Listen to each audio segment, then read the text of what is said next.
อย่าเที่ยวงงด้วยสาวลำน้ำของ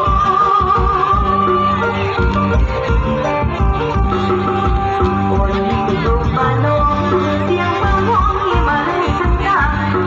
น้ำฝนหล่นลงมาไหลมันใจแทบขาดท้องฟ้าฝั่งโขงคือใจอาจคือหัวชุมลงบอกให้หมอลงคือลำโพงยอง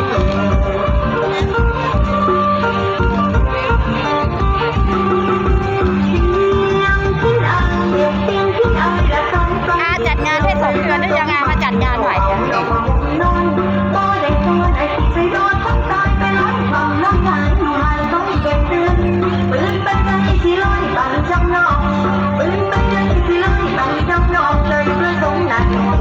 ลงผมมันอย่าแต่ข้าดอกแล้วอ่อนคนสวยอย่าไปผมผู้มวยให้คนสวยไปนอน